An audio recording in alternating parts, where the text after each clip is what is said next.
आखिर कौन सा था अर्जुन का शक्तिशाली अस्त्र जिसके प्रयोग से एक पल में महाभारत का युद्ध खत्म हो जाता।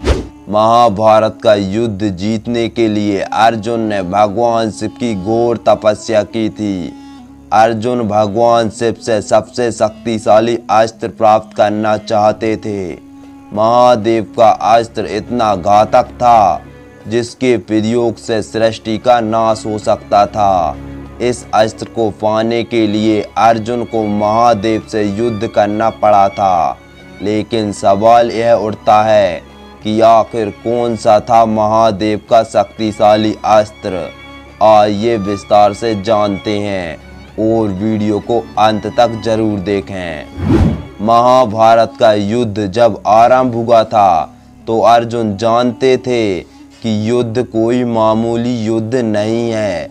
इसलिए इस युद्ध से पूर्व अर्जुन महादेव का सबसे घातक अस्त्र प्राप्त करना चाहते थे। लेकिन इस अस्त्र को प्राप्त करना इतना आसान नहीं था। इसके लिए सर्वप्रथम अर्जुन ने इंद्र को प्रसन्न किया। लेकिन इंद्र को प्रसन्न करने के लिए अर्जुन इंद्रगिरी पर्वत पर पहुंच गए और तपस्या आरंभ कर दी। तब इंद्र ने अर्जुन को बताया कि महादेव को प्रसन्न करने पर ही दिव्य अस्त्र प्राप्त किया जा सकता है। तब इसके बाद अर्जुन ने भगवान शिव को प्रसन्न करने के लिए तपस्या आरंभ की। लेकिन जैसे ही अर्जुन ने तपस्या प्रारंभ की, वहां पर मूक नामक असुर जंगली सुअर का रूप धारण करके आ गया और अर्जुन ने उसको भगाने का बहुत प्रयास किया। लेकिन वह सुअर अर्जुन को मारने के लिए हमला करने लगा। तब अर्जुन ने उस सुअर को मारने का निर्णय किया।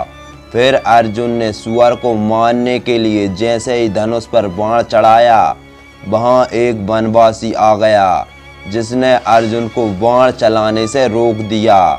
तब ये वनवासी का कहना था कि सुअर पर उसका अधिकार है। इस सुअर को सर्वप्रथम मैंने अपना लक्ष्य बनाया था। इस सुअर को सिर्फ वही मार सकता है। लेकिन अर्जुन ने उसकी बातों पर ध्यान न देकर सुअर पर अपना तीर छोड़ दिया, जिससे उसकी वहीं पर मौत हो गई। अब इस बात से वनवासी बेहद नाराज हो गया। इसके बाद दोनों में भयानक वाद विवाद आरंभ हो गया, जो पढ़ते पढ़ते युद्ध में छिड़ गया। और तब अर्जुन ने वनवासी पर बाणों की वर्षा कर दी। लेकिन वनवासी को अर्जुन का एक भी बाण नहीं लगा। अर्जुन हैरान और परेशान हो गए और सोचने लगा, ये कैसे संभव हो सकता है। आज तक उसके बाणों से कोई बच नहीं सका। तभी वनवासी ने अपने तीर अर्जुन की तरफ छोड़ दिए और तीर लगते ही अर्जुन बेहोश हो गए। होश आने पर अर्जुन समझ गए कि ये कोई मामूली वनवासी नहीं है, कोई देव है जो वनवासी का वेश धारण करके मेरी परीक्षा ले रहा है। अर्जुन ने वहीं पर एक मिट्टी का शिवलिंग बनाया और उसे एक माला चढ़ाई। अर्जुन ने देखा जो माला शिवलिंग पर चढ़ाई थी वह उस वनवासी के गले में दिखाई दे रही थी। अर्जुन समझ गए कि ये स्वयं भोलेनाथ हैं। तब अर्जुन ने महादेव की स्तुति की। अर्जुन की भक्ति से प्रसन्न होकर भगवान शिव ने अर्जुन को अपना पाशुपता अस्त्र प्रदान किया। इसके बाद अर्जुन देवराज इंद्र के पास गए और उनसे दिव्य अस्त्र प्राप्त किया। इस अस्त्र के बारे में कहा जाता है कि ये महादेव का ऐसा अस्त्र है जो आँख, दिल और शब्दों से नियंत्रित किया जा सकता था। कुछ विद्वानों का मत है कि अर्जुन ने पाशुपता अस्त्र का प्रयोग जयद्रथ को मारने के लिए किया था। दोस्तों, आपका इस बारे में क्या कहना है, हमें ज़रूर बताएं।